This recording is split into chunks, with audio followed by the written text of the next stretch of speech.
Well, so when I read your work, this was around 2019. It was when I was exploring illusionism as a theory of consciousness. This was around the first time I really got into it. And I used quite a bit of your work to help my own dissertation. Spoke to Keith quite a lot. We had a 3+ hour conversation. And I think we did quite a good job at condensing hours of material and tons of research into that short span of time. And I think you do an absolutely great job at taking that work even further. But I think the best place to start has to be definitions. Let's define consciousness, illusionism, and what you view as realism or physicalism. Yeah, so let's start with consciousness. So as has been noted for quite a few decades, consciousness is a mongrel concept, probably different concepts attached to the word, but the sort of consciousness that people are interested in discussing when we discuss illusionism is primarily phenomenal consciousness. And how do we define phenomenal consciousness? We define it by introspectively focusing on a series of mental states and noticing that they seem to have something in common. Mm-hmm.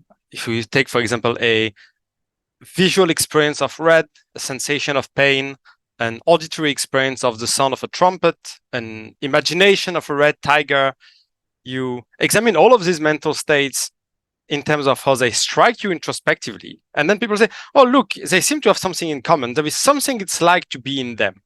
There is a certain subjective feeling attached to all of these mental states. Mm-hmm.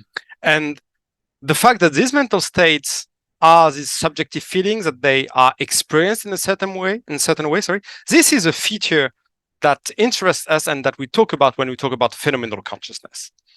Mm-hmm. Now, illusionism, on the other hand, is a view regarding this feature. And some people say it's a radical view, and I think to some extent it is indeed a radical view. It's a view that these features do not really exist in the way in which we introspect them or in the way in which we take them to exist.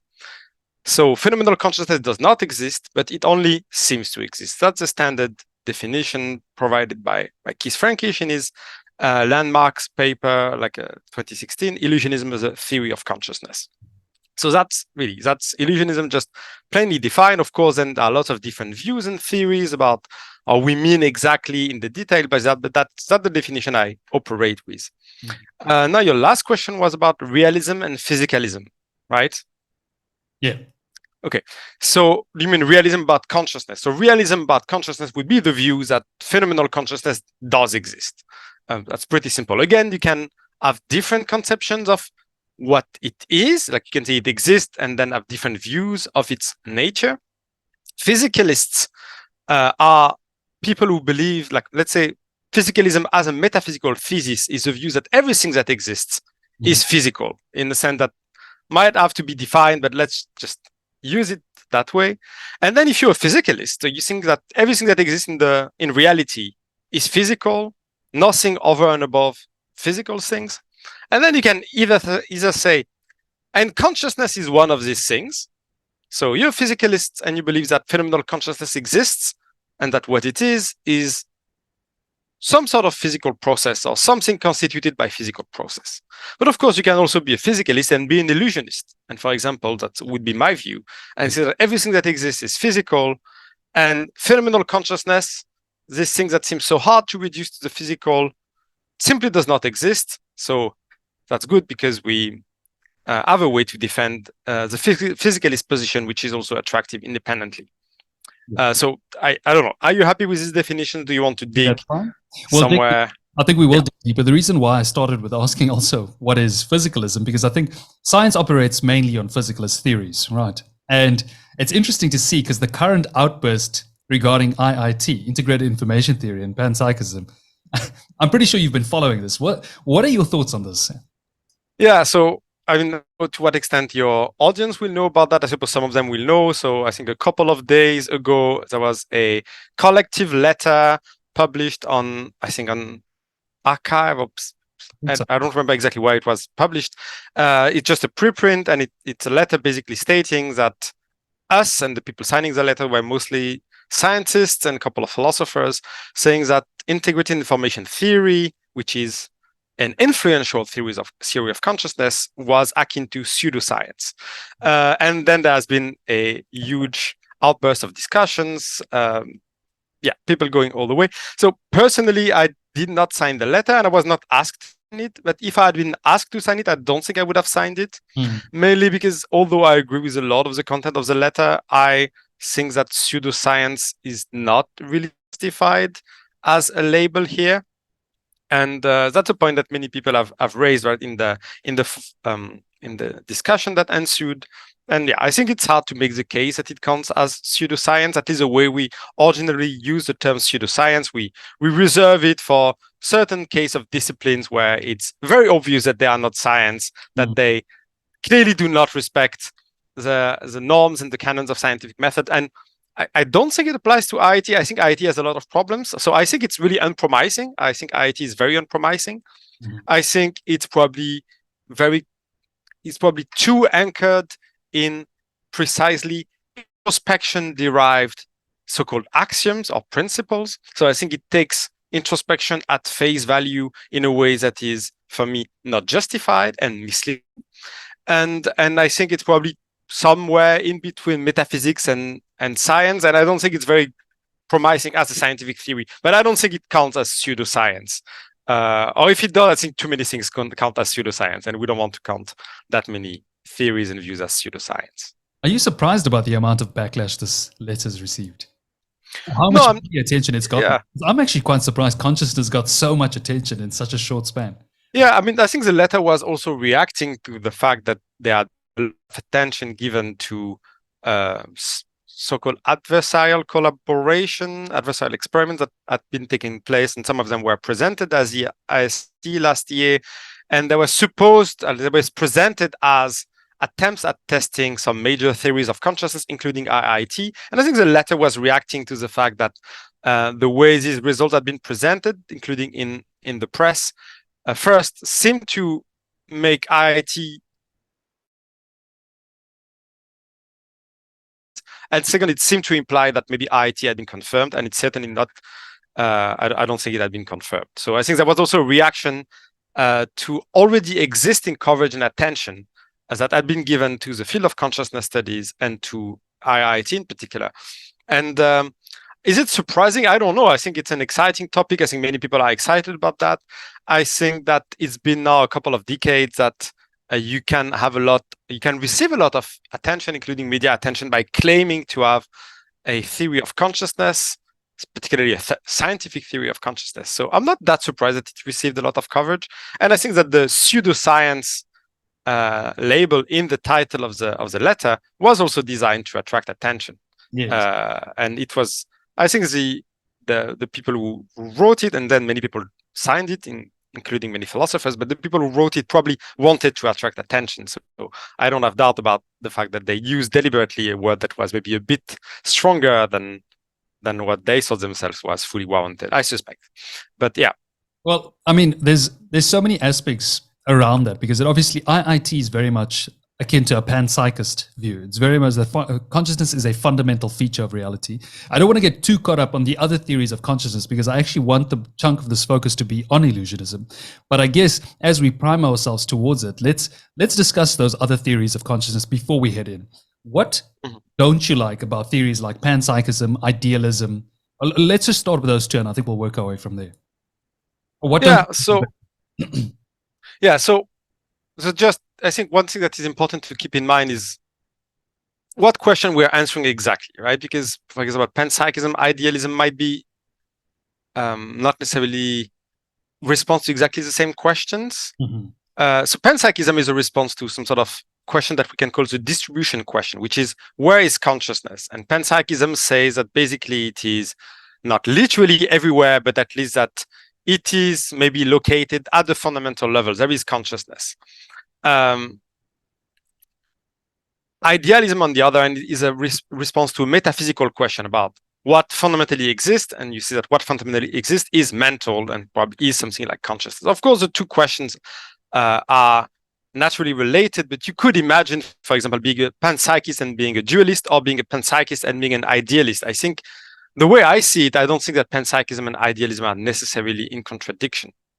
Now, what are my problems with other views of consciousness? So if we talk about the metaphysics, what would be my issue with panpsychism, and most of the time when people are panpsychists, they also want to make consciousness something fundamental and irreducible. I say that because you could very well imagine someone being a physicalist about consciousness, identifying consciousness with some fundamental physical feature, but also claiming that consciousness is nothing over and above this very ordinary but fundamental physical feature, in which case that would be a weird view. It would be a panpsychist view, but it would not be the sort of panpsychism that people usually have in mind when they say that everything is conscious, but in some sort of substantive and strong sense that goes beyond the ordinary physical properties. So why am I not attracted to panpsychism? So there are various reasons for that. Of course, there is like the usual reason, which is like it does not seem warranted. But at the end of the day, I think the reason I'm not attracted to that is because I'm not attracted to a view on which consciousness is primitive and fundamental. So people who say that we have good reasons to believe that consciousness is primitive and fundamental, they appeal to all sorts of arguments to show that consciousness cannot be reduced, like the usual anti-physicalist arguments. And I recognize the intuitive pull of these arguments. But I would say the main reason why I don't buy these arguments, and I don't accept that we enter states of consciousness that are primitive and irreducible, is by reflecting on our evidential, like the sources of our beliefs in consciousness. Why do we believe that we are conscious? We believe that we are conscious arguably because we ascribe consciousness to each other in mind reading, and because we ascribe it to ourselves in introspection. So we have these ordinary, I suppose they are ordinary cognitive processes by which we take such and such entity to be conscious, and by which we take ourselves to be conscious. Now, what are the odds? What are the antecedent odds that this sort of cognitive processes sort of put us in contact with some primitive fundamental reality? To me, that seems extremely unlikely. That's just a very weird view. I'm not saying it's incoherent. I'm just saying it's very weird. It does not make sense overall. And because the overall picture does not make sense to me, that's my main reason why I'm not attracted to it. I'm not denying it's coherent, right? I'm not saying the view is contradictory. I just think it's just a bizarre view when you think about it.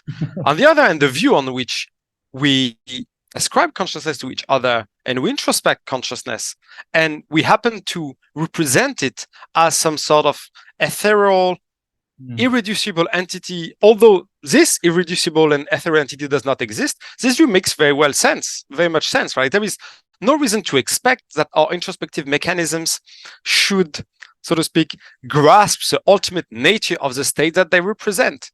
It's nothing surprising in the idea that they actually mischaracterize the state that they represent. The overall picture at the end, for me, makes very good sense. So, does that answer your question? It does. I mean, and then it obviously leads to your view of illusionism, because at that point, if we're denying that ethereal essence-like feature of reality, it's almost like people are claiming that consciousness is this Elan Vital of the 21st century at this point with that type of view, because they're claiming a sort of an essence, an ethereal entity that we don't really have access to proving, because it's almost like it makes the argument very difficult to have if you claim something that we cannot really prove exists. So, I'm not, so are you referring to the fact that so consciousness seems is described to many people as a first personal phenomenon? Is that what you're referring to? No, I'm saying that it seems that claiming that consciousness is this ethereal essence-like entity today, because the topic of discussing consciousness is growing and growing. It's very akin to the Elan Vital of back in the day. Almost this I see. essence. I see. Because we didn't really know what life was, and then we gave it so much vigor. Okay, I see. Okay. I didn't hear the Elan Vital part. Okay, I get it. Yeah, I think so. One thing that people have often said about this comparison is that it's partially there is an analogy here, but that's not perfect. And why is it not perfect? It's because the way vitalists were thinking about life, they were thinking about it in terms of something caused or generated by this Elan Vital, which was like this essence of life.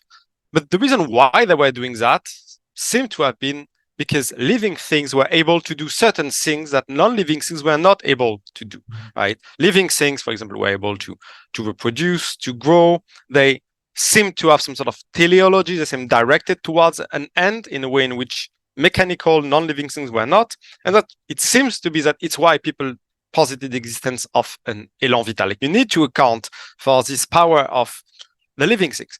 Now, the reason why people posit something like irreducible consciousness seems a bit different, in the sense that that's a standard point that has often been made by Dave Chalmers. But the idea is that the problem with consciousness, the reason why we might want to posit something fundamental here, is not because consciousness does something special that other things cannot do. It's not about the effects of consciousness, right? It's not that the effects of consciousness are particularly mysterious or hard to explain, that we need to posit something special. It is consciousness itself, its very being, that seems irreducible to something non-conscious. So in that respect, there is maybe a disanalogy on top of the analogy. Now, I take it that when you make the analogy, what you have in mind is a way to insist on the unscientific aspect of the positing, right? It's similarly unscientific to posit Elan Vital and to posit something like primitive phenomenal properties or phenomenal states. Yeah, I don't know. I think I don't want to enter into the business of necessarily saying what is scientific and what is not, because as we saw with this letter on RIT, when you dig a little bit, it's very hard to know exactly what counts as scientific and what does not. Like, philosophers of science in the 20th century have written a lot about this problem of demarcation, right? Many criterions have been proposed to account for the demarcation between science and non-science. And I take it, without being a specialist of this question, but I take it that the outcome of the discussion is that it's actually very hard to give a criterion of scientificity. And so rather than necessarily like say that it's scientific or not scientific to posit something like primitive forms of consciousness, I would rather say that it seems just unjustified and unpromising. And that would be my way of thinking about it. It might be that it also does not lead to interesting scientific theories, but at the end of the day, the questions are slightly different, because it could be that although in itself is not a scientific claim, it could be that it's a justified philosophical claim, for instance, right? So the fact that the positing of fundamental forms of consciousness in itself would not be scientific would not necessarily be devastating. We could imagine that some claims are not scientific, but are nevertheless well justified or even like likely to be true. So we do not need to suppose that only scientific claims are interesting or likely to be true or justified to reject these claims. Yeah. No, okay, I completely agree with that sentiment. I think that the funny thing is that if we had this conversation in 2021, I would be like on your side, actively promoting illusionism, defending it with so much vigor in life. And since starting this podcast, I feel like the more I've opened myself to other theories of consciousness, it seems to be blurring and warping at this point. I'm almost reaching the agnostic point. Yeah, it's very strange, because I was so firmly solid with the illusionism. I told you, I defended it, I supported it, and I still, for the most part, I think my intuitions mostly align with illusionism and theory of consciousness. With that being said, talk to me about your transition, because you had one as well. You were considered a property dualism at first. Well, I think you said this before, and then you moved on to an illusionism. Yeah. So I don't know exactly which story you've heard, but I will just tell it the way it seemed to me now. Maybe the story is changing. I hope it's not changing too much. But I got interested in consciousness because I was very convinced that there was a hard problem there. I was very convinced that the anti-physicalist arguments, like the Mary argument and the zombie argument and all this like explanatory gap and what it's like to be about considerations, we're not going to sum up them here. I was very convinced that they were onto something, that there was something about phenomenal consciousness that really resisted ordinary physicalist reduction. And of course, I was very fascinated, because independently of that, I thought that the overall physicalist picture of the world was an extremely attractive picture. It seemed well confirmed by science, at least indirectly, and it made sense overall to me. Like, the physicalist picture of the world made very much sense to me. And then there was these things that seemed to resist it. And then I got interested in in the problem of consciousness for this reason. And I think at first I had some sympathy for property dualism of the sort, for example, developed by Dave Chalmers in his book 1996, The Conscious Mind. And then I sort of got convinced that it could not work, mainly for reasons exposed by Chalmers in his chapter on the paradox of phenomenal judgment, which is basically, I think it's a great chapter that really goes at the heart of the issue, although it does not move Chalmers himself, but it really raises the problem. The problem is basically, if really consciousness is a fundamental property of the universe, so in the book, he considers that it's phenomenal properties are a set of properties that are distinct from physical properties, but related to them by psychophysical laws, which are fundamental laws of the universe. But the same problem would arise if you were a Russellian, like a monist, for example, who believes, like maybe Russell did, that phenomenal properties are the categorical basis of physical properties, which are like structural properties. The same problem would arise. The problem is, how come we manage to make utterances about our phenomenal states? These utterances are physical events, right? They are strings of like series of sound waves, or they are strings of characters that we write. And these physical events manage in some sense to mirror these primitive fundamental properties. And how they manage to do that, although these primitive fundamental properties are not supposed to have a direct causal impact on this view on these physical events, or at least if they have a causal impact, it's a pretty generic one, then it's just a mystery that we can think and talk about consciousness if consciousness really is this deep, fundamental, primitive feature of nature. And then it seems much, much more coherent to think that no, consciousness must be something physical, because if consciousness is some sort of physical process, then we understand very well how we can talk about it. It's because our brain states, which constitute conscious states, causally impact, let's say, the cognitive process, like brain processes that make us think and talk about consciousness. So roughly, I started drifting away from like dualism or other forms of primitivism about consciousness, because it seemed to me that they just could not account for the fact that we talk and think about consciousness. And now I was left with like materialism about consciousness, which I was resisting because I couldn't just not understand how these phenomenal states could be material. Because again, I was convinced by this, I was impressed by the strengths of the anti-physicalist arguments. At some point, I was working on the so-called phenomenal concept strategy, which are views that try to explain why phenomenal consciousness seems irreducible and non-physical, although it really is physical. And then I was convinced that this view could not work. And in the end, I saw the light and I thought, yeah, there is a view that perfectly makes sense. Yeah. It's just a view on which, indeed, this phenomenal consciousness is not reducible. It's true. It's, in some sense, it is something non-physical. It's just that it is something non-existent. It's just something that we introspect, that we represent, that we think about, but that is not really there. And what I really like with this view is that, in some sense, it allowed me to make sense of my very strong anti-materialist intuitions. Right? I was one of these people who just could not make sense of, let's say, a sensation of pain, a subjectively experienced sensation of pain being nothing but some neural activity. I just could not make sense. I still cannot make sense of that. It's just absurd to me. But then if you're an illusionist, you can make sense of that. Like, it's true that your phenomenal sensation of pain is not this neural activity. It's something different. It's just that something that does not exist. You merely think it exists. You merely represent it as existing, but it does not really exist.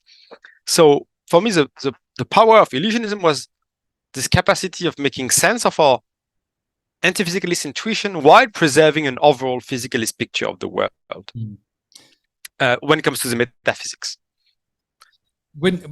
I think let's discuss the actual term illusionism, because when I spoke to Keith, I think at some point he mentioned that he wanted to call it magicalism. I think it was. I think that was the term he said. I can't remember exactly. And I think Patricia Church, when we chatted about eliminativism and eliminative materialism, Paul and her wanted to call it revisionary materialism. So a lot of people seem to have different names they wanted to give these theories.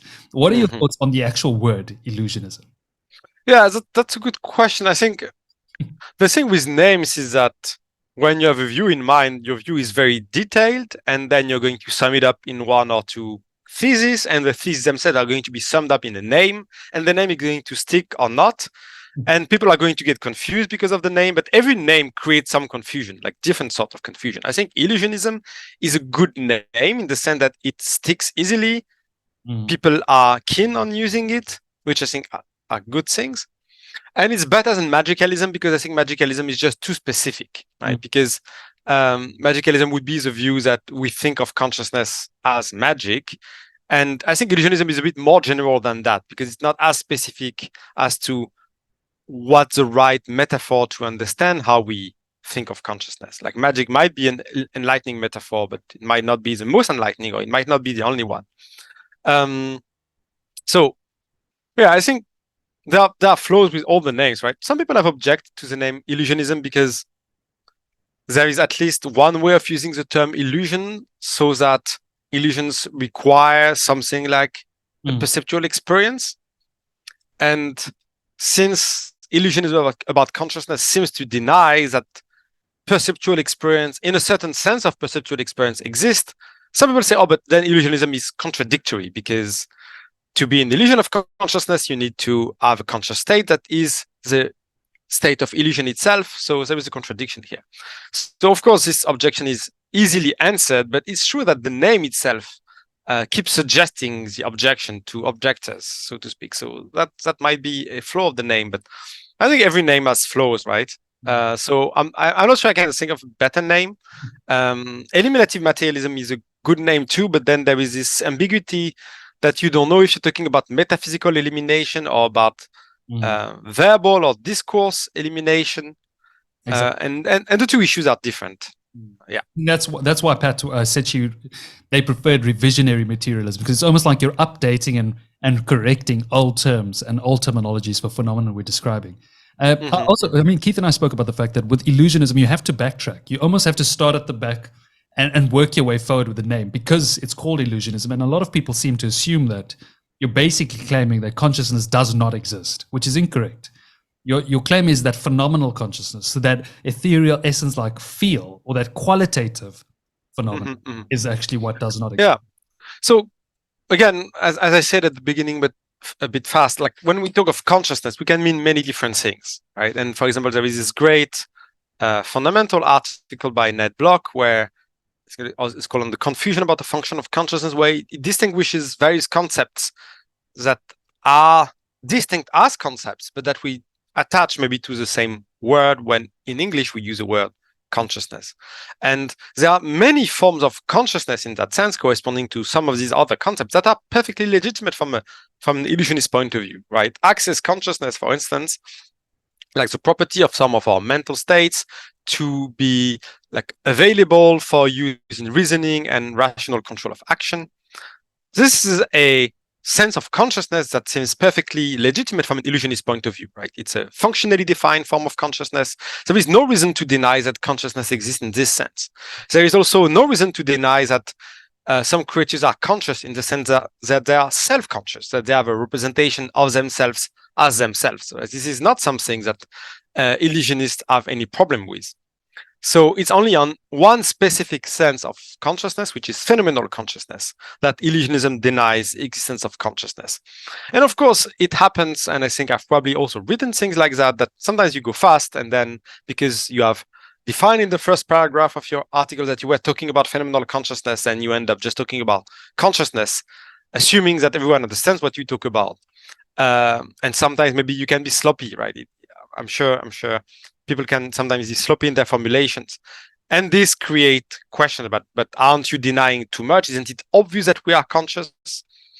I think the proper answer from an illusionist is to say that there are various senses in which it's obvious that we are conscious. But I do believe that at the end of the day, denying the existence of phenomenal consciousness does amount to denying the existence of something that seems extremely intuitive, that is or seems in a way obvious too. So I don't know if Keith is entirely on board with that. But personally, I think that illusionists should sort of own the fact that they are being highly revisionary. Like, yes, the picture of reality that we suggest is a correct picture departs quite a lot from maybe the picture of reality that would be the one of common sense. So I would accept that. I would bite this bullet. The reason why I brought that up, the actual word, is because I often, the first person who comes to mind when I say that is Michael Graziano, because even when we spoke about it, I mean, Michael's clearly an illusionist. There's almost nothing about his work that does not scream illusionism, and yet he would much rather call it a caricature. What are your thoughts on Michael's work and how it illuminates illusionism? Yeah, I think Michael Graziano's work is extremely important. It was also very influential for me. Too. And I think so. I've a couple of things. So there are some things that I've discussed in print regarding his work, and then some other things that I have to answer. So basically, what his view, so the attention schema theory of consciousness says, is something like this: our brain enters attentional processes in the sense that it dedicates more or less computational resources to the treatment of certain sort of information. And these attentional processes need to be controlled. And one way to control them is for our brain to construct a model of these processes as an attention schema that sort of gives a sort of simplified model of what really takes place, which is like very complex attentional processes. And then they are simplified, caricatured as consisting in some sort of simple relation of awareness between a subject and a piece of information, right? So that's the attention schema. And what Graziano says is that when we do that, and when we ascribe to ourselves or to others this simple relation of awareness, that's when we ascribe to ourselves and to others conscious states. But since this attention schema is a simplification, it's a caricature, we tend to think of these conscious states as having a certain nature that is very different from their real nature. Their real nature is to be, again, like perfectly physical, complex computational processes, but then we represent them as this sort of primitive, simple relation of awareness. There is no such thing as this simple primitive relation of awareness, are just these complex attentional processes. So I think this is a very interesting view. I agree with a lot of it. I have this article where I criticize this view because I'm not entirely sure it gets us a full explanation of why we resist so much to identify consciousness with physical states. Why? Basically, my view is that, like, my argument is that if really what happens when we represent consciousness is that we represent it in a way that is only schematic, so a way that is merely incomplete, then it's not clear why we should resist so much to actually complete the picture and add information to this schematic and simplified representation, right?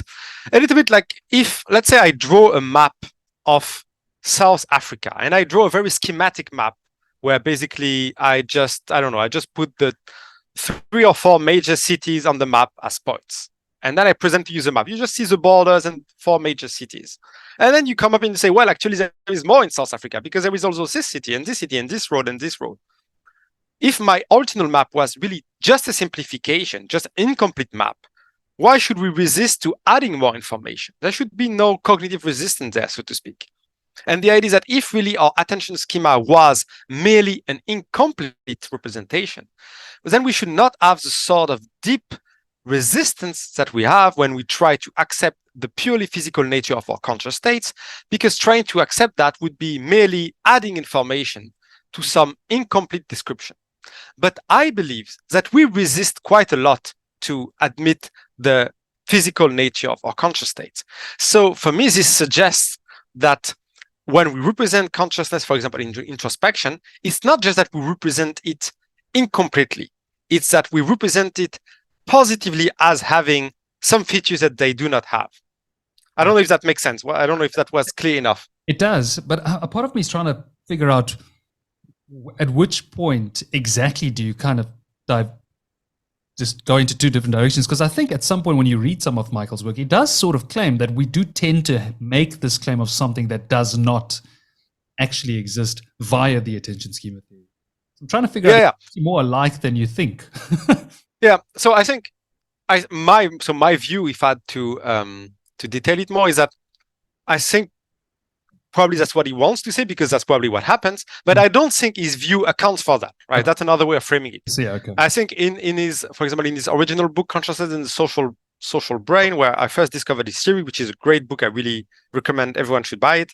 There are this moment where he say, yeah, we represent consciousness as this sort of ethereal essence that cannot be physical. But then when you look at the actual theory, it's not clear that it accounts for that. I think it accounts for something like a caricatural, simplified, incomplete representation, but not for the representation of something that we would then judge cannot be physical. I see. Okay. So that's more about the belief in itself. Sorry?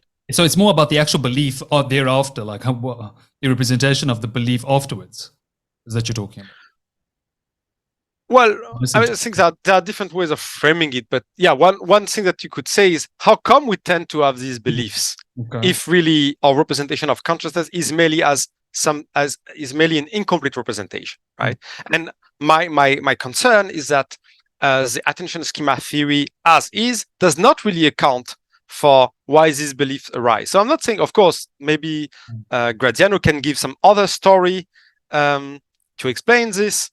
But I think as it stands, I'm not sure that the view explains it. So I think he answered my objection is in his other book in 2019. He has this couple of pages where he answers his objection. I'm not sure his answer works, but maybe for a reason that I'll be too long to detail now. Maybe we can dig into it a bit later. But roughly, just to finish on that and then address another concern. So I think my disagreement with Graziano on this point is that I tend to believe that the illusion of consciousness is a much richer illusion, that it ascribes much more substantive properties that are not had by our real mental states to our conscious states. And roughly, my idea is that at the end, the way we represent consciousness is epistemological through and through. What I mean by that is that I think we essentially think of conscious states are states with which we are in a certain sort of epistemic relationship, are states which are immediately known, so to speak. So there is some sort of rich, substantive epistemological characterization of our conscious states that is operated by introspection. So the illusion is more than a mere incomplete representation. I think it's an actual misrepresentation. Yes. So that would be one disagreement with Graziano. Now there is another point of disagreement, but yeah, again, all that being said, again, with really, I want to stress it that his work was really extremely influential for me, and I think it's one of the best work on consciousness that has been done in the last decades. One other disagreement, which is verbal, is about whether or not we should use the word illusionism. And as you said, Graziano is very close to illusionism. He has, for example, in his 2019 book, I think he says, my view is essentially it's an illusionist view. Yes. But then he also says, but we should not use that word for various reasons. So some of them, I think, are linked to some connotation of illusions that have to do maybe with dysfunctions of cognitive or perceptual systems. So he doesn't like that for this reason, which I understand.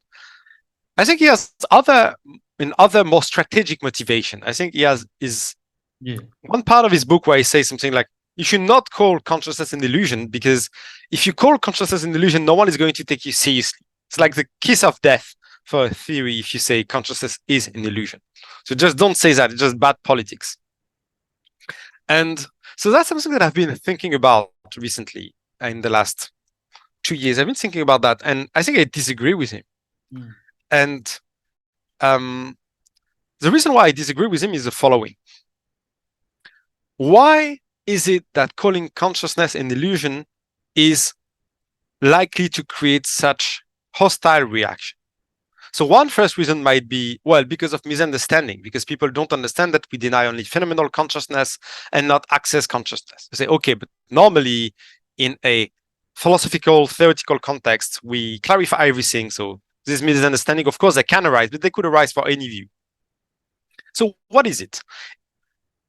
And I think that at the end of the day, the reason why people resist so much to calling phenomenal consciousness an illusion might be because its existence is very intuitive. It might be because it is indeed a very counterintuitive claim than the claim that phenomenal consciousness is illusory. But if really that's the reason, then you should not shy away from this counterintuitiveness. You should just accept it because it is part of the view, it is part of the claim. And if you try to make it less salient, then you might also make the corresponding theory less clear because people might be confused about what exactly you are denying. People might think that you actually admit in your ontology this intrinsically feely set of states and just believe that you give a certain theory about them. But I think we should be very clear that no, we are denying this intrinsically feely set of states which create an explanatory gap, create the hard problem, etc. So I think I disagree with Graziano in this respect. I think we should, I think to some extent, illusionism is counterintuitive, and I think we should just accept that.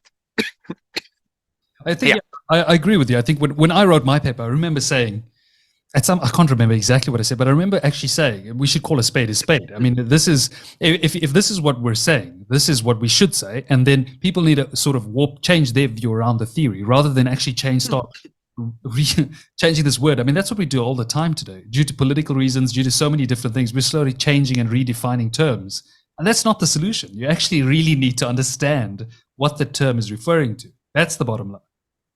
Yeah, no, I think I agree with that. I think it's also fine to change the terms and to redefine them when you need that.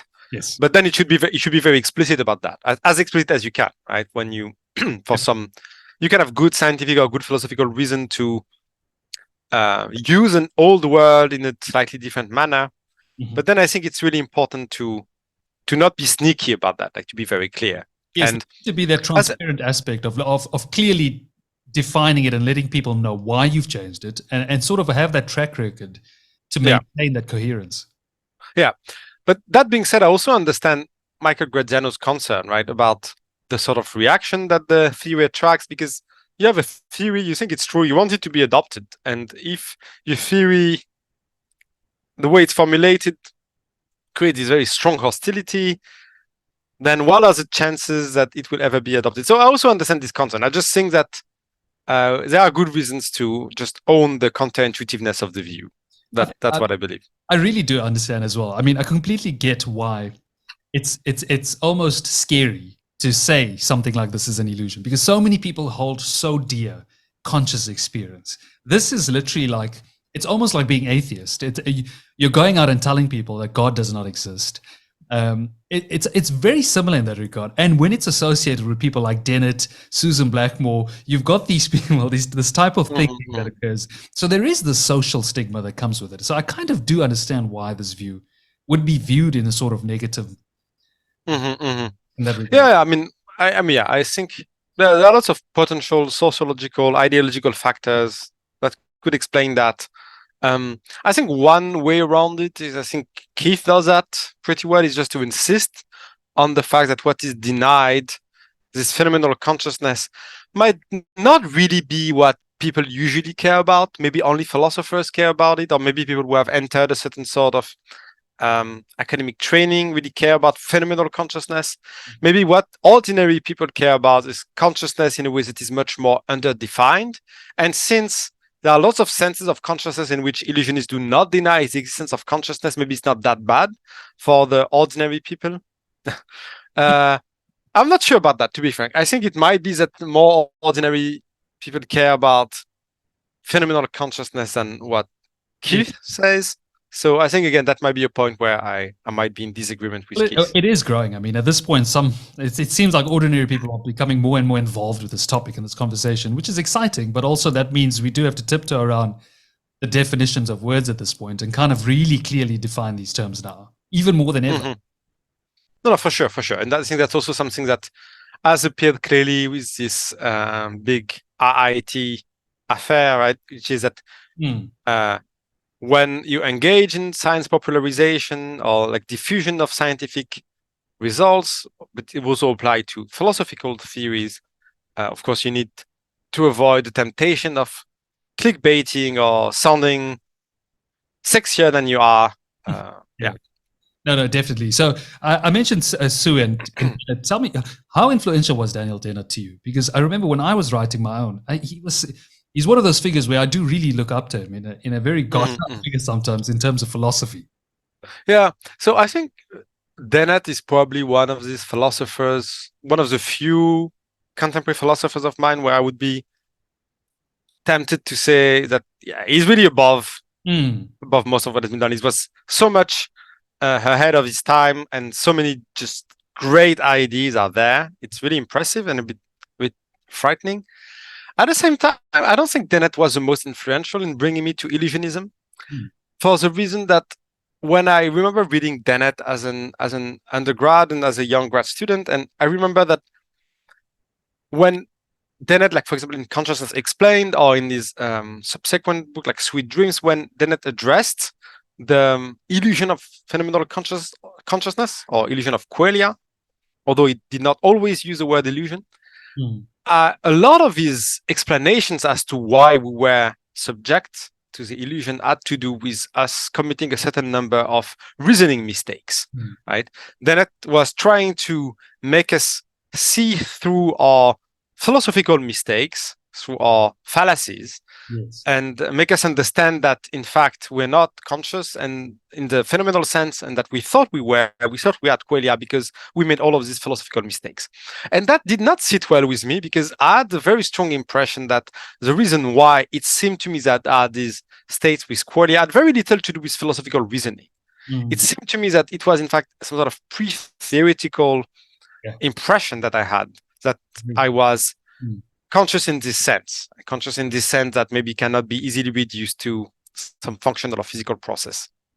And I also remember thinking that I had some sort of rough intuition of the hard problem even before I really studied philosophy. I did not say, of course, it appeared to me exactly as sophisticated, that would be false, but I had some sort of sense that there was an issue there even before I was formally trained in philosophy. So because of that, I was not inclined to take the illusion of phenomenal consciousness as a potential highly intellectual theoretical illusion. So that's why Dennett was not the one that brought me to illusionism, right? Because his form of illusionism was too theoretical, so to speak. He was really seeing the illusion of consciousness more as a theoretical mistake. And I think I was more attracted to a view on which the illusion of phenomenal consciousness is introspective, right? So it does not have to do with reasoning mistakes that we make, but it has to do with some potentially hardwired, at least very hard to modify feature of our introspective systems. So that's why, for instance, views like Graziano's view, on which attention schema is something that we cannot change. It's not the result of any reasoning that we make, right? That's just the way our brains work. It just produces attention schema. I found that more attractive. Also, like for example, the view of Dirk Perboom, who has a great book where he also explores part of the book the illusionist option. I was more attracted that these are the views, and also of course Keith Frank, these are the views that really led me to illusionism more than Dennett. Although once I turned illusionism, I went back to Dennett and read it, and I found a lot of extremely precious ideas there. But just not his explanation of the illusion. I agree with you, because I think Dennett himself, when he wrote, I think it was Illusionism as the obvious theory of consciousness, after Keith finally put this together into words that he probably agreed with at the time, I think that Keith managed to frame his thoughts in a bit of a more specific way. And I think Dennett at that point realized that this is pretty much what he's saying. Because there were times where I think Dennett's written a lot of work with panpsychist philosophers, and I know a lot of it seems to align sometimes. Back when I think I was reading one of his papers with Michael Levin, and I remember thinking, like, is Dennett actually an illusionist here? Is sort of a panpsychist? But I mean, clearly he's an illusionist through and through. What about your thoughts on delusionism? And sorry, can you repeat? Delusionism, Blackmore's delusionism. So can you sum it up again for me, just so that I'm sure that I answer it properly? I think I hope I do justice at this, but pretty much, I mean, Susan says that, I mean, how often do we really ask ourselves, are we conscious right now? And I mean, we walk around with this almost deluded thought process where we think we're constantly conscious of the world, and it's at some point we draw these false conclusions on reality. It pretty much like if you think of Bayesian brains, and you think, if we get enough prior information, that's telling us we're conscious, the most likely posterior outcome is going to be that we're going to conclude that we are conscious. And it makes sense from a Bayesian brain perspective, because we don't walk out through our life thinking we're not conscious. We're constantly kind of introspecting on the thought that we kind of are, which generally leads to a conclusion that you sort of are, which is deluded in the sense that we really are bad at introspecting. We're taking shortcuts. There's always heuristic adaptations, poor processing power. I'm probably a poor job at explaining that, Francois. I'm sorry. Yeah. So I think, when you say that, I think it reminded me of like Susan Blackmore's article in the Illusionism Symposium, and I suppose that's what you have in mind. I think the way I see it, our ID is something close to what has sometimes been called the grand illusion, or the refrigerator light illusion, when it comes to the richness of perception. And the idea of this so-called grand illusion is that you believe that your visual field is very rich and detailed, and that there are a lot of information that you are currently perceiving. The reason why you believe that is not because your perception is actually very rich and detailed. It's just that whenever you turn your attention, turn your eyes towards a certain direction, then you can have all of this rich information. And because it's always available, you tend to assume that it's actually already there, not just available, but really present. The same way someone naive could assume that because each time you open the refrigerator, there is light inside, you could assume that, well, there is always light inside, even when it's closed.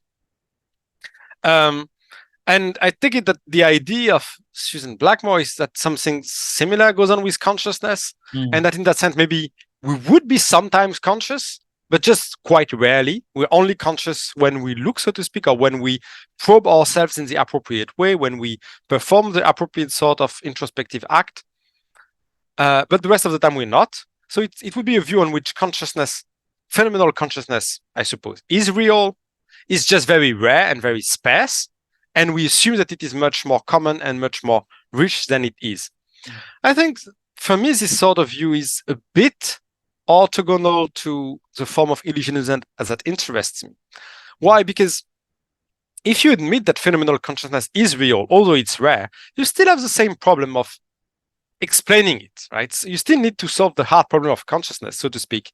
Even if you think that we are just conscious 10 seconds a day, the metaphysical problem is exactly the same, because it does not matter, right, how frequent consciousness is. At least as soon as there is some phenomenal consciousness, then you have to explain it, and you have the hard problem. So if you have this sort of view, then you need to give some other answer to this problem, which I take very seriously. Yes. So of course, you could imagine being a double illusionist, so to speak. You could imagine that the idea is that, well, phenomenal consciousness is an illusion. It does not really exist. And on top of that, we are less, let's say, access conscious than we think. Or on top of that, we have less of these. Sorry, I need to do a little digression here. For your audience, I know you know that, but for your audience, so Keith Frankish has this nice distinction between phenomenal consciousness and quasi-phenomenal consciousness, where quasi-phenomenal consciousness is something real for illusionists. It is the set of actual real mental states, probably brain states, that tend to trigger introspective representations of phenomenal states. So basically, the idea is that our brains enter certain states, are real, genuine mental states with lots of interesting functional properties, and that some of them trigger or tend to trigger introspective representations of phenomenal states. So these real mental states are quasi-phenomenal states, and they are mischaracterized as phenomenal by our introspective states, right? So now let's go back 1 second to what I was saying about this sort of double illusionism. You could be an illusionist and a delusionist if, for example, you thought that phenomenal consciousness is not real.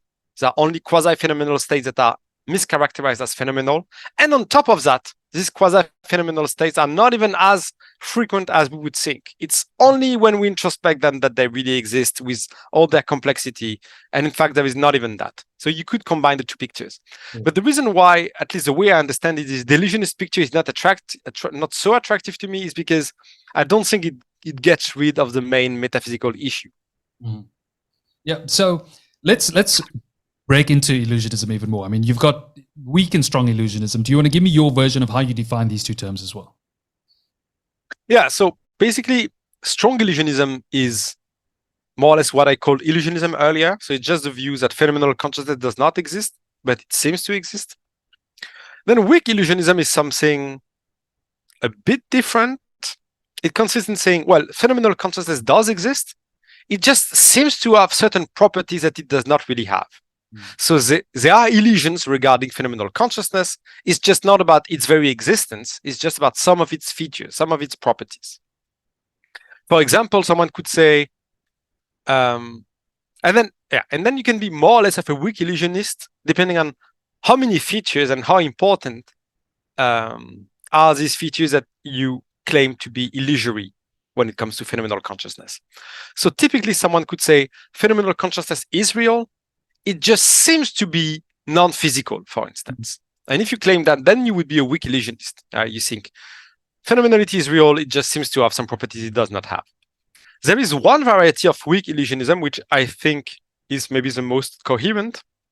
And it's a variety on which it's in fact the same thing as strong illusionism with only a verbal or a semantic difference, right? So it would be someone who says, phenomenal consciousness is real, but what I call phenomenal consciousness is nothing more than what the strong illusionist calls quasi-phenomenal consciousness. And all the other properties that it seems to have, they do not. Like all these extra properties that it seems to have, they do not exist. So if you have this view, in fact, you're a weak illusionist, but you say exactly the same thing as a strong illusionist in a slightly different vocabulary. And I take it that the most coherent forms of weak illusionism are actually these forms. They are this sort of verbal variation on strong illusionism. I think Dirk Perboom, for instance, defends weak illusionism, but in a way that he admits is only semantically distinct from strong illusionism. At the end of the day, you agree regarding what is out there in reality. You say, for example, there are only brain states and their physical properties, and you agree that it introspectively seems to be more. And then basically, the only difference is that the strong illusionist says, this thing extra that seems to exist, that's what I call phenomenal consciousness, and I say it does not exist. And the weak illusionist says, no. Phenomenal consciousness is the name I give to the actual real brain states that are mischaracterized as having this thing extra. And this thing extra, I call it differently. Maybe I call it, I don't know, phenomenal consciousness as it seems to exist. Or maybe I call it qualia, or I give some other name, just to maintain that phenomenal consciousness refers to something real. I think I think you wrote one of those papers. You wrote a paper once where you spoke about against the Moorean argument, and you spoke about pain. And I like what you did there because you spoke about, I think it was the functional aspect, the normative aspect. Let's go through that because I think understanding these issues of introspection that we're talking about becomes very important, and what people tend to counter illusionism with and how you respond to it. Yeah. So just maybe a bit of context for your audience. So in an important article called The Meta-Problem of Consciousness, Dave Chalmers presented what he called the Moorean argument against illusionism. So basically, Chalmers says, illusionism is an attractive view. There are interesting arguments in its favor, but we can still rule it out. We can still conclusively reject it for good reasons.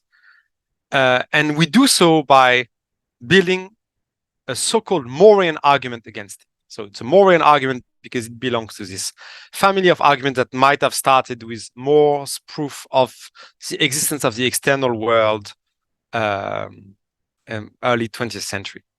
So what is the idea of the Moorean argument is that the first premise is that, I think the way Chalmers put it is like, people sometimes feel pain. Yeah. The second premise is that if illusionism is true, no one ever feels pain. And the conclusion is that illusionism is false. Yes. And so this sort of argument, this sort of Moorean argument seems just weird to many people, but because they might seem to beg the question, they might seem to sort of assume what is what they need to prove. But if you want to read them charitably, the idea is that what they do is in fact make it manifest that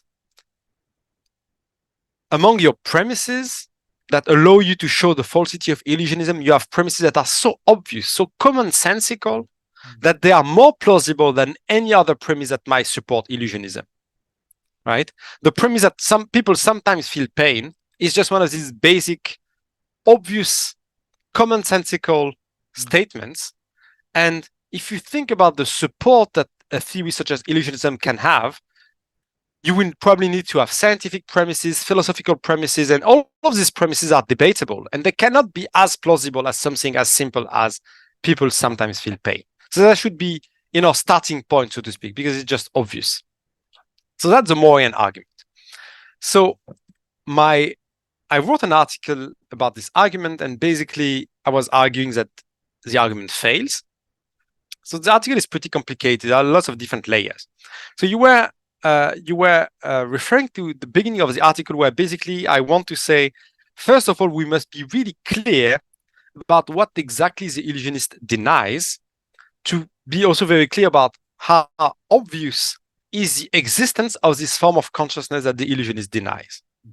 And what I say is that when we say that the illusionist denies the existence of pain, it can be a bit misleading, because pain arguably can express a lot of different concepts that are not distinguished in ordinary talk or ordinary thought, and they do not need to be distinguished probably in ordinary talk and ordinary thought, but that we as philosophers, we should distinguish.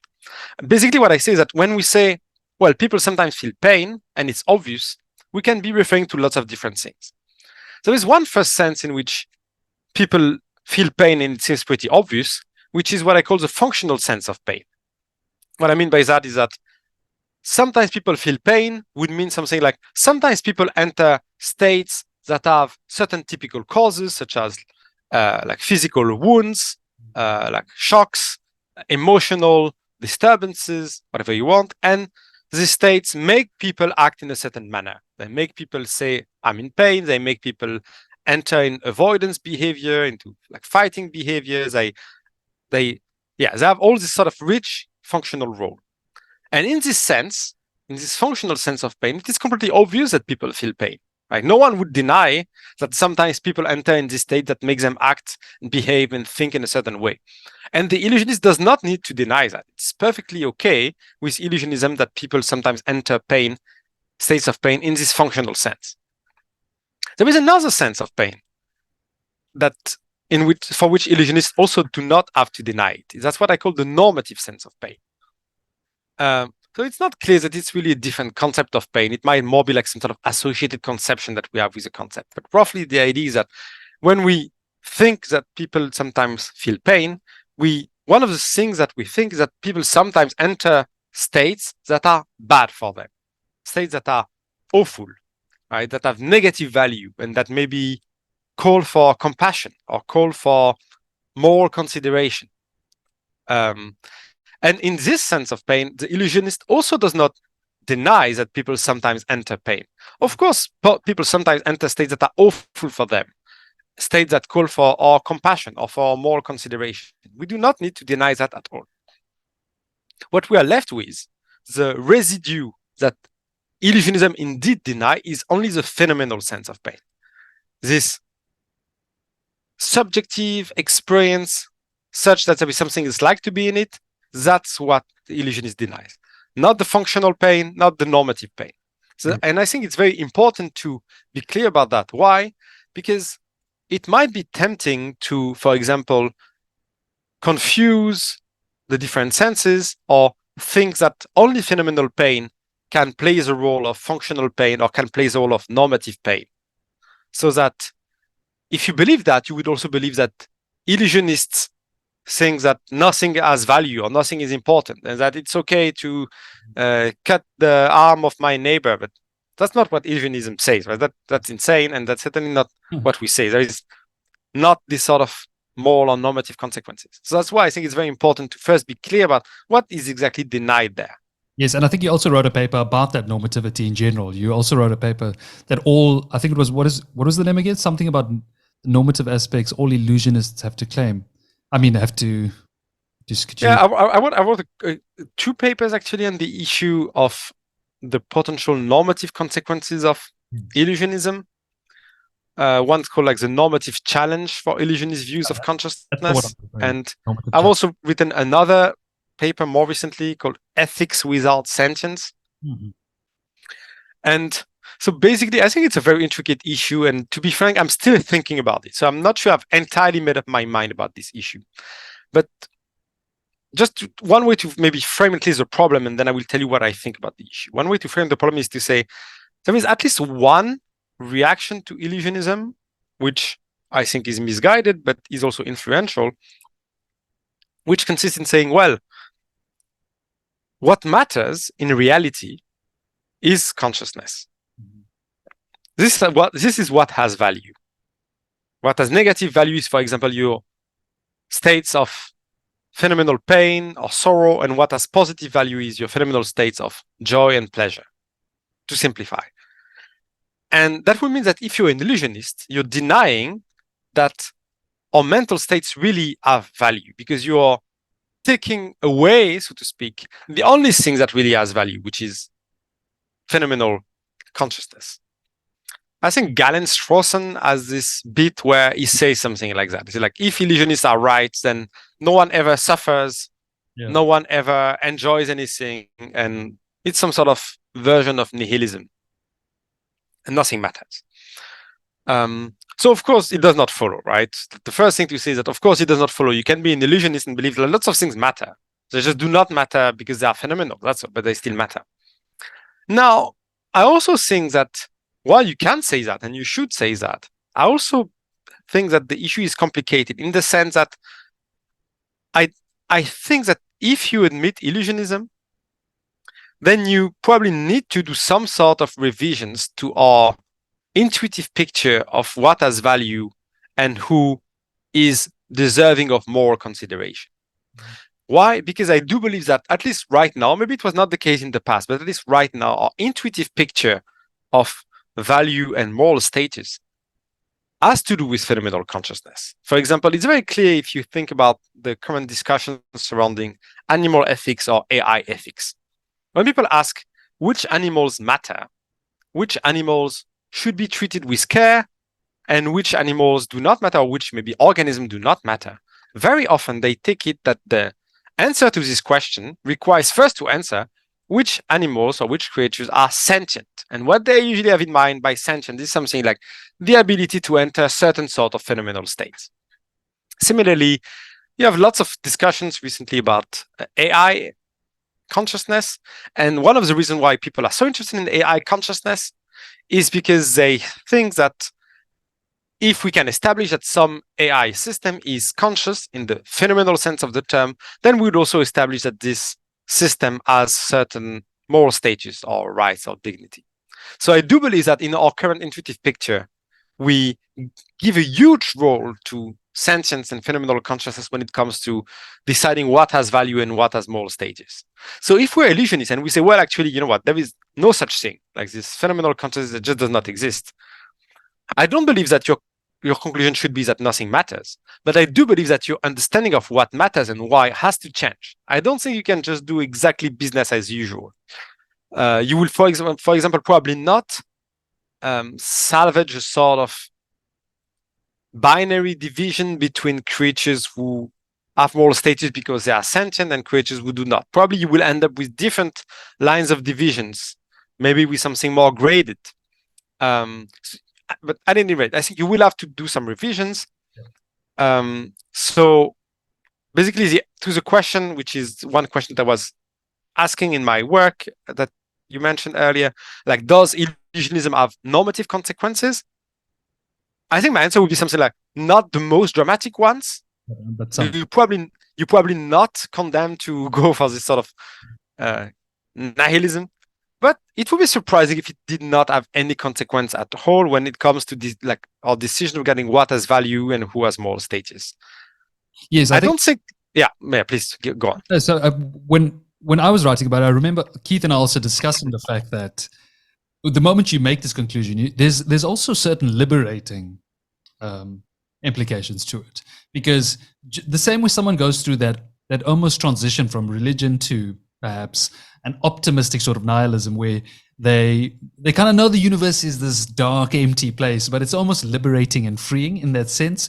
There's a similar type of experience that occurs with illusionism in the sense that you start to recognize that there is no essence to this experience. You're just like the rest of the universe.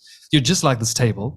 You're just like the cell phone. You're a part of this universe, not apart from it.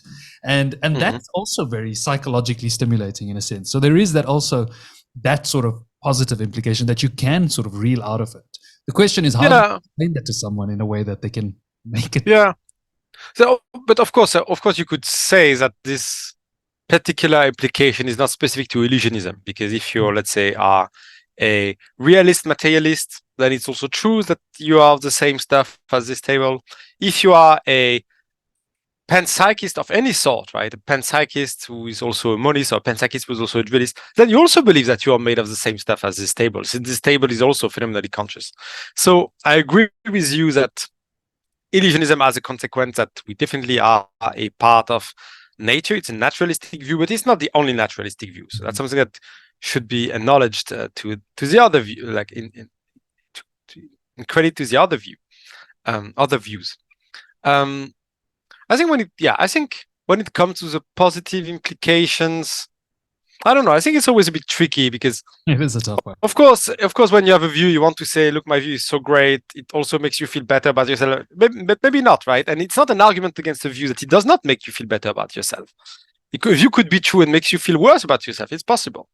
Let's say if you think about the sort of standard few, like I think it was like Freudian stories about the Copernican, like the 3 Copernican revolutions. Like whether this story is true or not, it's another matter. But the idea is that humankind went through 3 narcissistic wounds. I don't know it's exactly translated in English, but like 3 moments of narcissistic pain when they realized first that Earth is not the center of the universe, and second that humankind is not different from the other species, and supposedly for Freud that like the conscious mind is only a small island in the unconscious.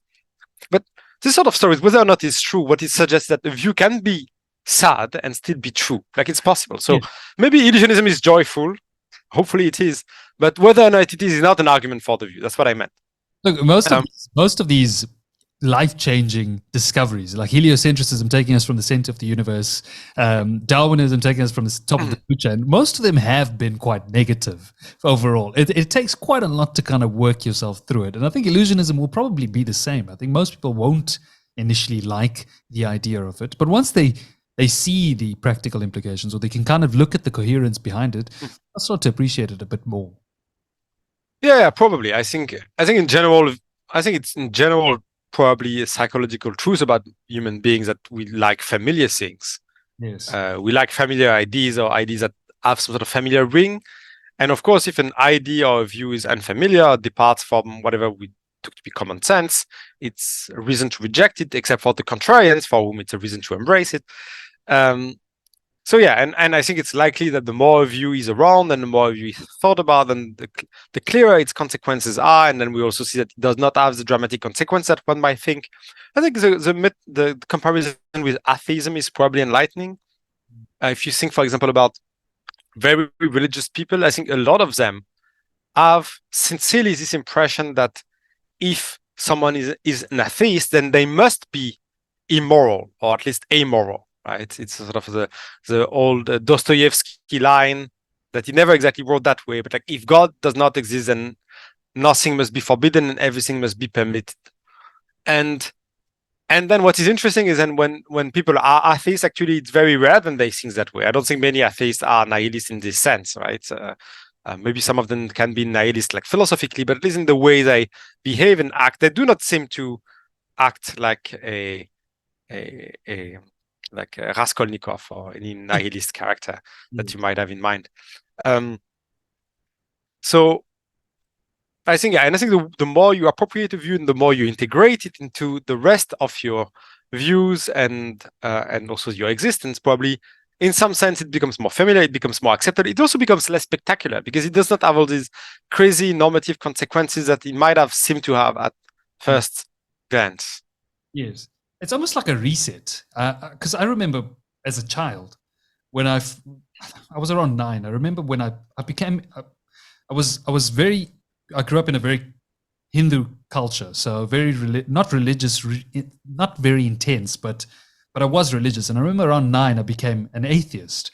And from then onwards, I was very anti-theist. You know, you start to despise.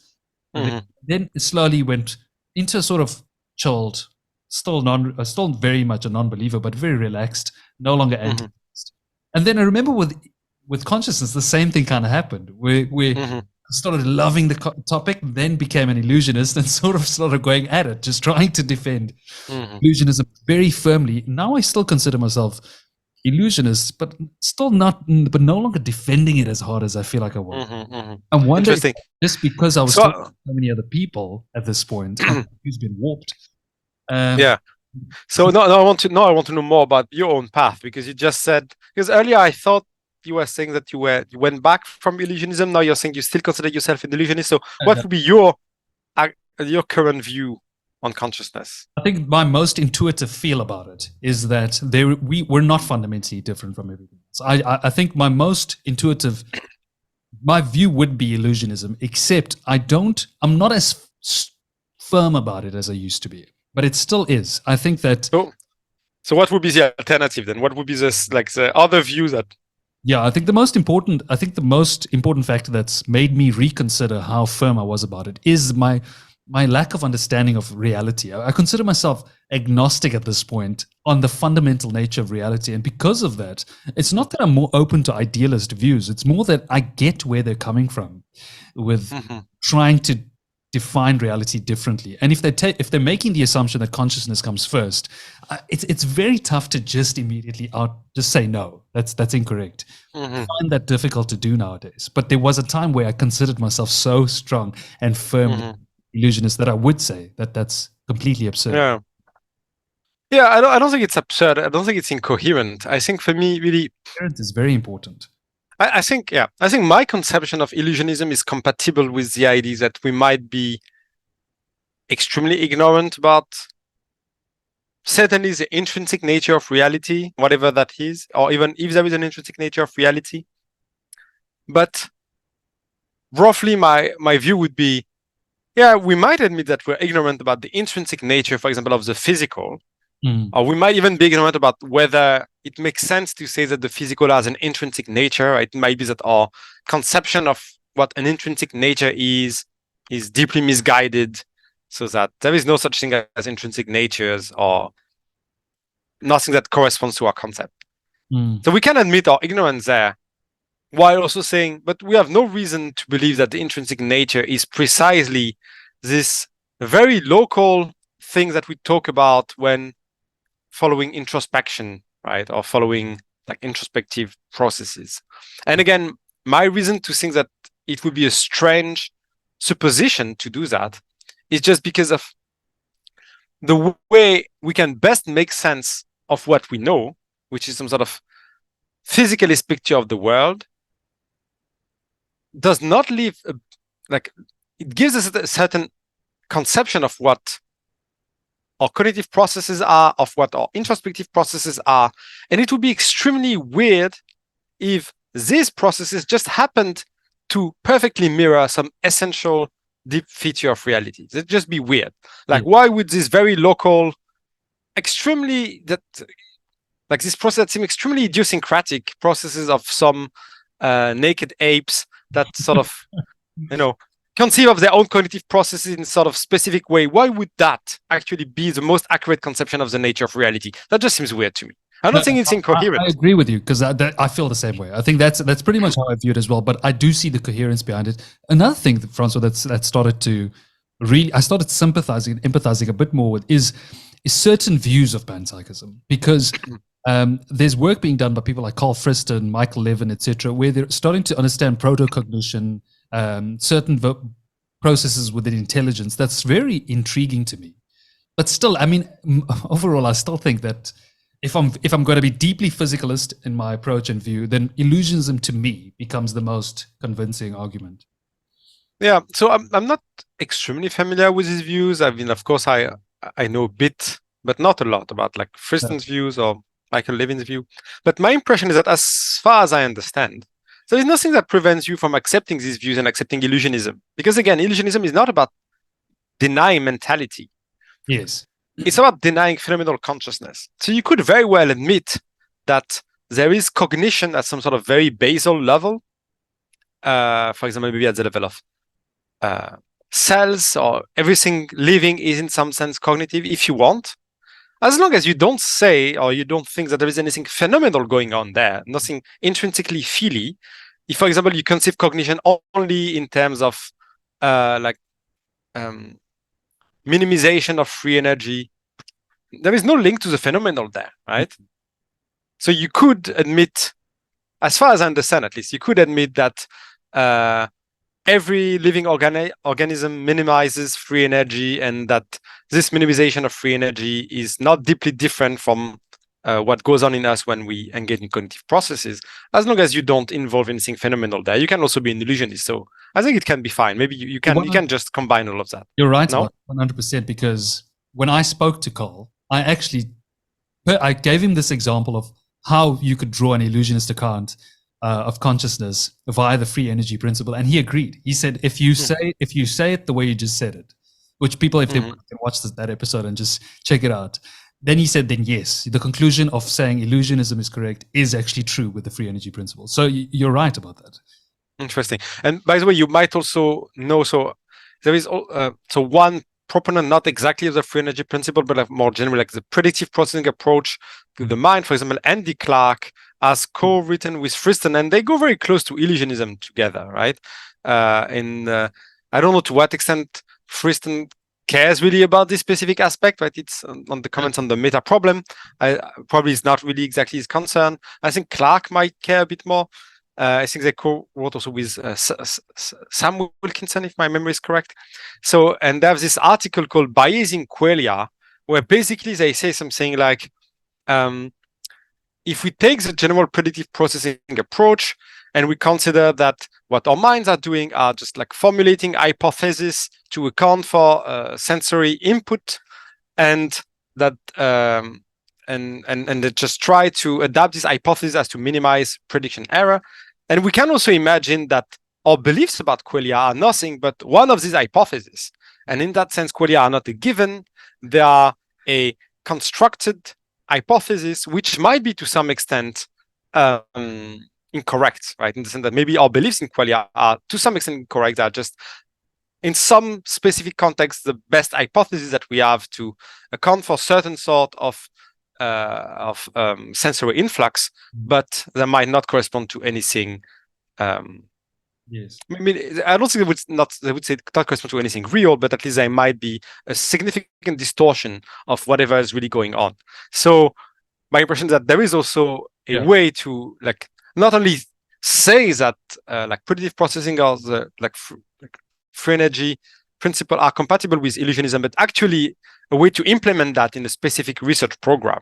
Yes, as far as I understand. Paul also wrote, I think it was quite recently, where he wrote something, and he presented something on the physics of sentience. So I think slowly he is treading along those lines a lot more. And I think at some point he's going to make his view a lot clearer. Because with Michael Levin, what's happened was, as he did the work, the research, and did a lot of the experiments, slowly but surely he's come out to be more of a panpsychist. So I think the more they continue to do this, the more their view on the philosophical aspect is bound.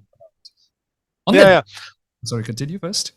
Yeah, but I think again I would be, so I don't know what Michael Levin exactly says in this respect when it comes to philosophical interpretation of his theories or approaches, but I would be curious to know in what sense he would see himself as a panpsychist, because I think there is a lot of difference between saying like you have cognition taking place at a very low level and saying you have phenomenality taking place at a very low level. These two things seem to me extremely different. And I think there might be only a very superficial and verbal similarity between people who are panpsychists about the phenomenal, like I don't know, like for example on social media, like Philip Goff would be an important name, but of course he's far from being the only one. And people who are panpsychists in this like basal cognition sense. I think to me, that seems potentially very different. I'm not saying you cannot hold both, but that seems to be different things. What do you think? A part of me thinks that it might be both in that case for Mike, because I think Mike is definitely following a technical, he calls it technological approach to mind everywhere.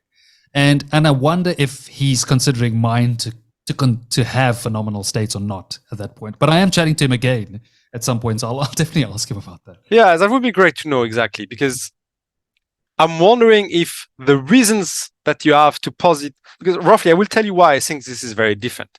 Again, I don't know very well his work. I've just really heard of it, so I cannot. It's brilliant, eh? I must say, it's some of the. I've heard very good things about it, so I should definitely read more.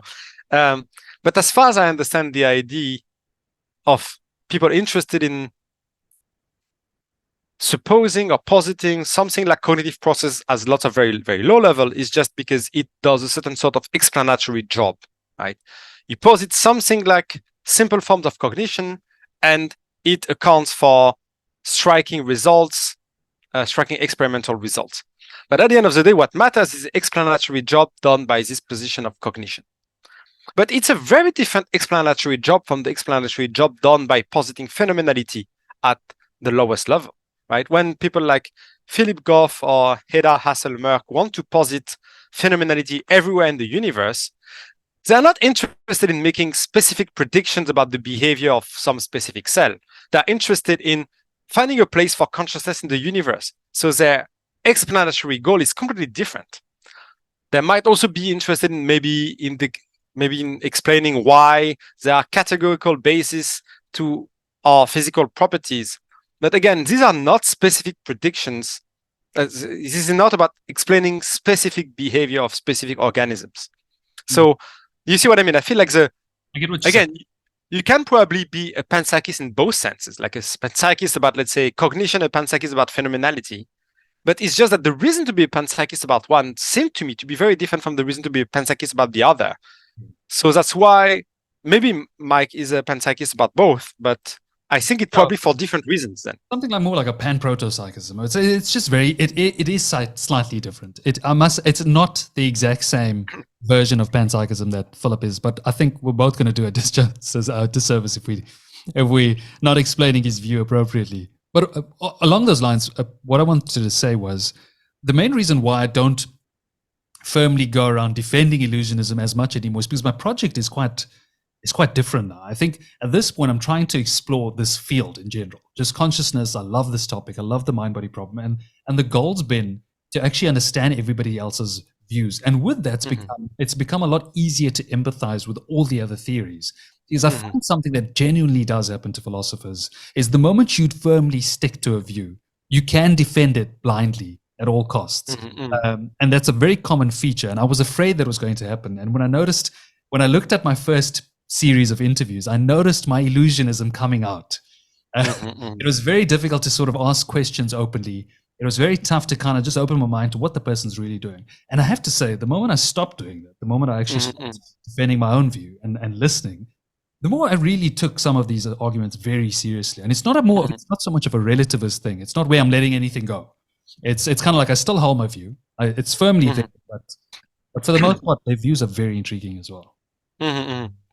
Yeah, I mean, there are different issues here. I think the first issue that I think you incidentally raise is that there are certain set of incentives and structures, like in the academic world, but also in the world of social media, that just create some sort of motivation, more or less conscious, to just defend a view. Once you have a view, your name starts being associated with this view, and then you need to defend it. That's what people expect from you, right? To defend these views. That's what you end up expecting from yourself. So you don't even think anymore as much about what is true or not. You just think about, how can I best defend my view? That's definitely something that philosophers should be very careful about, because that goes against our goal, which is to just figure things out. And there is something else, which is that whenever you think about, like, when you engage with others, it always makes sense to try to see things from their own point of view, like to be as charitable as possible, because that's the best way to get the most of what they are saying, right? It's easy to object or to contradict, but then it's certainly more fruitful to do what what you do, right? Which is like you create some sort of little simulation in your mind of the other's position, and then you examine that, and that's how you learn the most. And I think the best philosophers are also good at doing that. For example, one that is extremely good at doing that is Dave Chalmers, who has positions that are extremely different from illusionism, for instance, but has also done a lot to clarify the position, has written very important things about it, and he has done that for a variety of positions, which he has not always endorsed. And I think that's something we should strive. Yeah, David Chalmers is very skilled at writing, I must say. He's one of those writers where you can kind of see there's a lot of clarity in his thought, and I find it very impressive the way he's able to kind of do what you're talking about. No, for sure, for sure. It is something. That's a model, I think, for many people. Yeah. Tell me, François, there's something I wanted to ask you earlier, and I forgot about it, where it was Nicolas Humphrey. What are your thoughts on his transition? Because I know he went from illusionist to phenomenal surrealist, and he defines that term very differently. What are your thoughts on that? So, yeah, that's a difficult question. Of course, when you describe someone else's view, you're always afraid maybe you're going to mischaracterize it. So I'm just going to say how I understand it. And of course, I might be wrong about it. But as far as I remember in his paper on phenomenal surrealism, what he says is something quite close to the sort of strategic consideration that Graziano mentions. He says something basically like, if you claim to be an illusionist, people will always have the feeling that you're taking something away from them, that you are the killjoy philosopher or the killjoy scientist who says, hey, you know, these things you like, actually, it's not real. No one wants to do that. No one wants to hear that. And he says, maybe we can just, at least that's how I understand this. I think he really has a line like that, right? But roughly what I understand he's saying is that, well, we should not call the view illusionism. We should more or less keep the same view, but call it surrealism. Because it both emphasizes that the thing concerned, like phenomenal consciousness, is not completely real. It's not at the same level of reality as the rest. But at the same time, it stresses that this thing that is not real is also very important, right? We do talk about it a lot. We do think about it a lot. It does play an important role in how we conceive of ourselves, how we conceive of others. And in that sense, it's not entirely doing it justice to just see it as an illusion, because it plays such an important role that it keeps being illusory in a sense, but it's more than just an illusion because of all this role it plays. And then he says, what about surrealism? So the label did not really take off, I think. I don't think many other people have used it. I mean, I might be wrong, but I've not really seen many other people using it. What do you think happened? Because I really saw Nick, because when we spoke about it, I remember telling him, I think I told him this. I said, I mean, when I was reading your work, I remember just being in awe of it. I mean, he was very influential to me as well. He's one of those people who I read quite a lot. And it was very surprising to me. I said, I mean, I was quite shocked that you took that completely different turn. What did you find that quite surprising as well? Or do you feel like he was heading down that route? But I mean, he does say things like seeing red is a beautiful experience, or it is quite phenomenal, but not in the phenomenal sense. But yeah, I don't know. I think it's, I mean, you should ask him again. I don't want to speak for him, right? I don't even ask you such a random. No, I think I think it's difficult to say. My impression is that, again, all I can say is what I would do, right? Or what I would say. It's hard to know what the others should do, I should say. But my impression is that illusionism is a pretty good label, that it's pretty clear. And the phenomenal surrealism label, I feel like the main argument for it is some sort of strategic rhetorical argument, which I'm not sure we should give too much importance.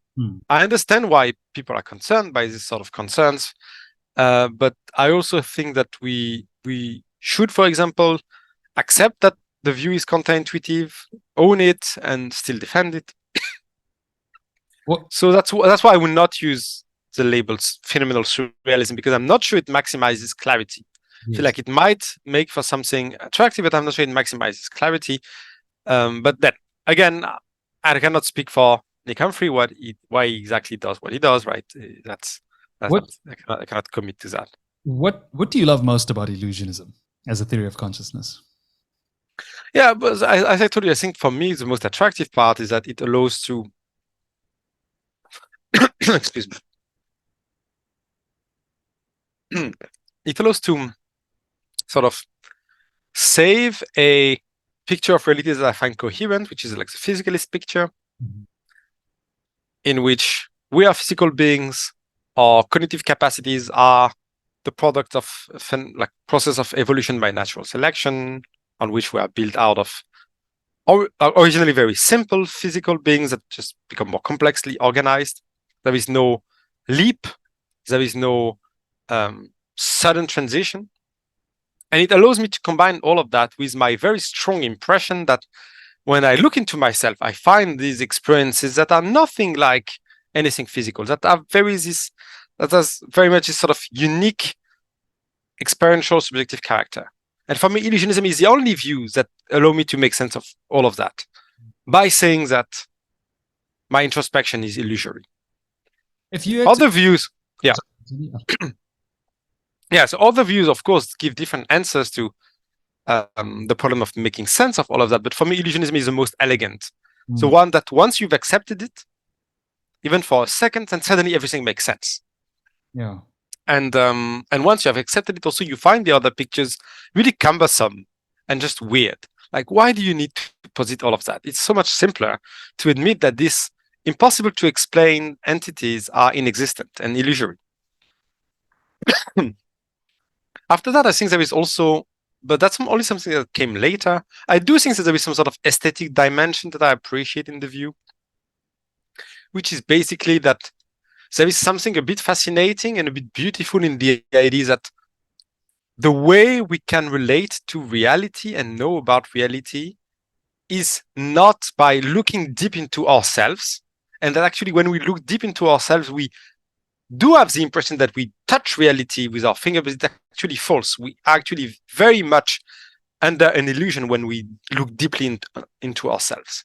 And so the way to enter in contact with reality and to know about reality is not by retreating to our rooms and starting to be like Descartes, like looking deep into ourselves. It's actually by being in the world, by behaving, acting in the world, exploring actively the world. That's how we know more about reality, and that's how we can overcome the sort of original illusion that we find ourselves in. And I think there is something beautiful in this picture, right? In this picture where introspection is not the revelation of something deeply real. It's another layer of illusion, but we can overcome it thanks to our collective work of science and philosophy. Yeah. There is something a bit heroic in this picture.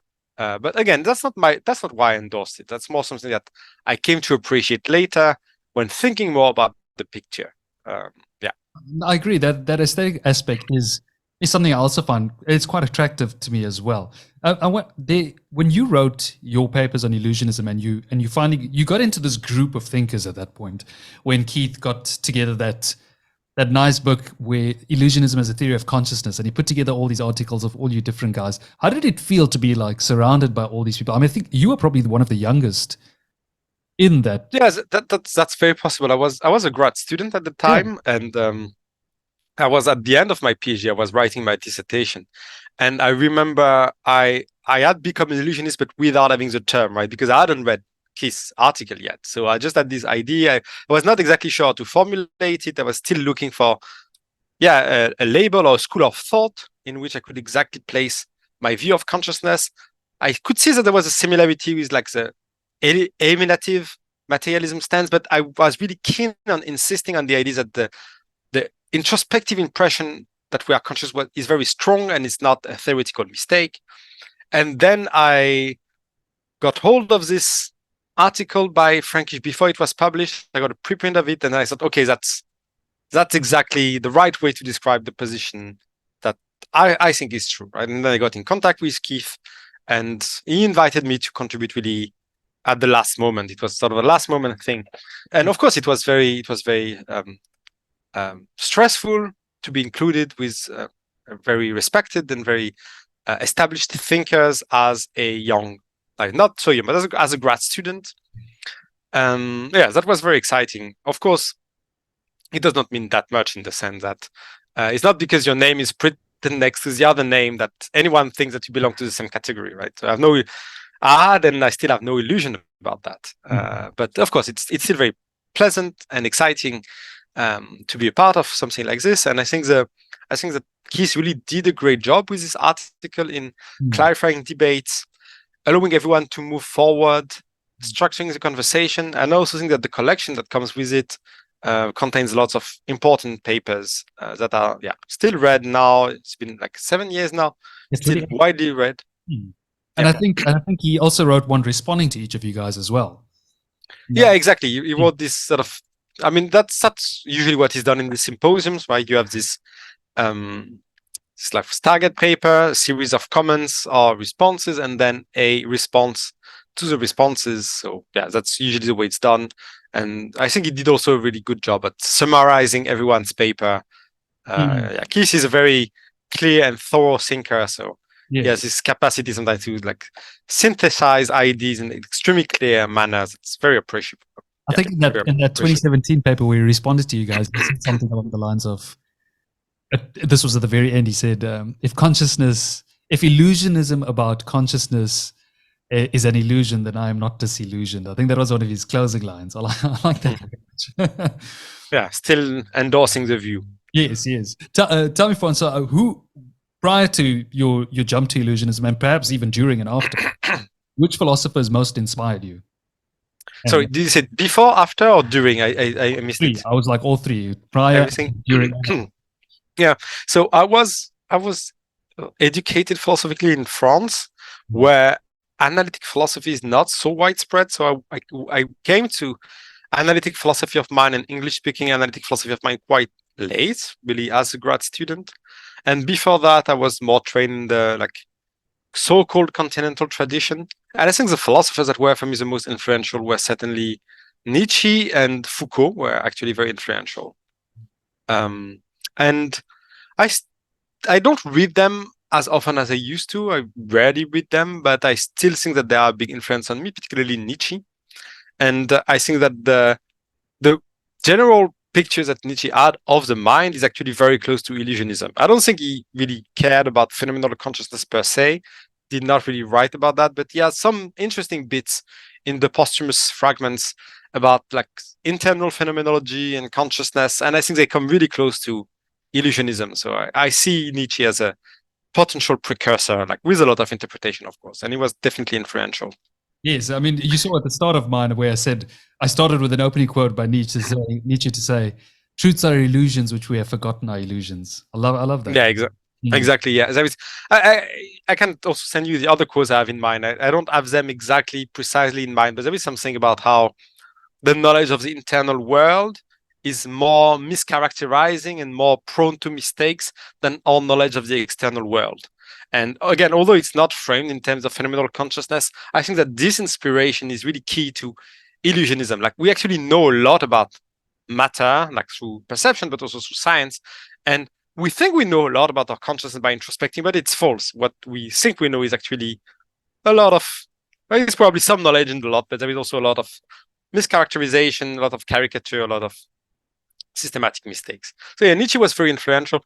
I think for me in the philosophy of mind, I came to philosophy of mind really because I was fascinated by consciousness and the hard problem of consciousness.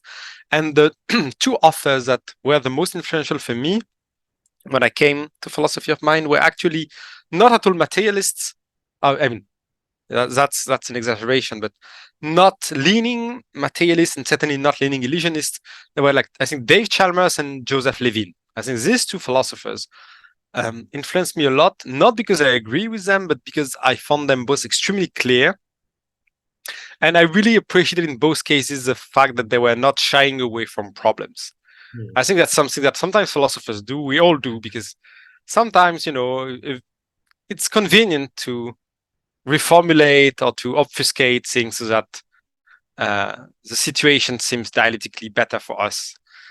One thing that I really appreciate with both Joe and Dave is that they have a way of being extremely honest with the difficulties that they face, laying down for the reader all these difficulties. And as a young reader, I found that extremely valuable because you can, so to speak, see really in the thought process of someone, not just the result that looks nice and neat, but really the actual thought process that makes it so that one view is favored rather than another. So these two philosophers were very influential. And then, of course, the illusionist precursors like Frankish, Dennett were also very influential, but a bit later. Yes. I mean, and it's funny because those two that you mentioned, I mean, they're so synonymous with like those phrases. I mean, the hard problem, you've got the explanatory gap. It's clear that they've managed to frame these problems so well. Really, no, for sure. About it clearly. Yeah, for sure. And no, I think I really learned a lot reading them. I mean, Dave Chalmers is very widely read, of course, because he might be the most influential philosopher of mine currently. I think Joe is very read for his explanatory gap article. I think his book Purple Haze is also great and is not as read as it should be. I think it should be read more. It's 2001 book, and it's really, really good. It really goes into the details. There are also a lot of discussions of eliminativism. Yes. It discusses notably the position of George Ray, who is also a precursor of, like more than a precursor, like a early defender of illusionism. And I think there are also very good, interesting discussions of illusionism there, which I found very valuable for my own work. So yeah, to the audience, I said, like, read all of these philosophers, but really read Purple Haze, which I think is not read enough. No, definitely. I mean, as we close up, I mean, we're almost out of time. To close off, François, any topics in the philosophy of mind outside of consciousness that you find really fascinating and you think people should be focused more attention on? Well, there are lots of. Well, I think a lot of my attention has been focused on consciousness recently. But there is one, for example, work that is going out soon that I've been doing with Keith. And that is not exactly on consciousness, although there are links with consciousness. And then I can maybe say a few words about that. We have this article where we try to think about introspection, but not just about introspection as it is. That's just like the actual process of introspection that we, adult human beings, we enter, but also about the form that introspection could take. That it is a variety of introspective systems that could exist, the varieties of ways in which a given cognitive system, be it natural or artificial, could come to represent its own mental states. And we try to do some sort of like blue sky research, a bit speculative, about how to map this space of possible introspective systems, what it could teach us about mentality, not only consciousness, actually, really like more like mentality in a more general sense. And this is coming up soon. This article is coming up soon in the Journal of Consciousness Studies, although it's not only about consciousness. And it goes with the symposium, like a little bit like the symposium and illusionism. It goes with the symposium with a lot of different contributions from cognitive science and philosophy, people commenting on this project, trying to explore, let's say, introspection in animals or introspection in AI. And I think it's a very exciting topic. Yes. And so I'm really glad that we did that with Keith and we attracted some attention to this question.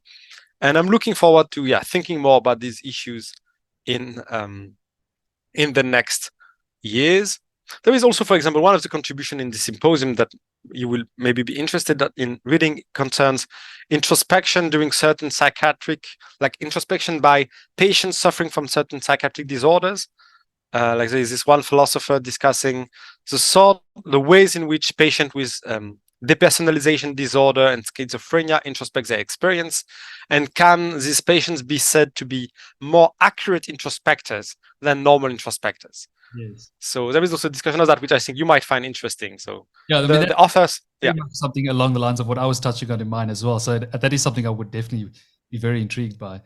Thank you. Also, I mean, it's been such a pleasant podcast. I mean, thank you so much for joining me. I've been looking forward to chatting to you for quite some time because of the fact that obviously we do share those similar views, and I cited you a few times as well. So thanks for your work as well in the field. Yeah, thanks a lot for your invitation. I hope I managed to answer your questions in a way you found clear enough. I don't know if you were satisfied with the answer. I hope at least it was clear. And really, I enjoyed it a lot. I enjoyed chatting with you, and I'm looking forward to see how your own work develops. I'm also looking forward to reading it more carefully. I did not have that much time, but I will definitely try to make time for that. And thanks again for the invite. And have a great day. And thanks for everything.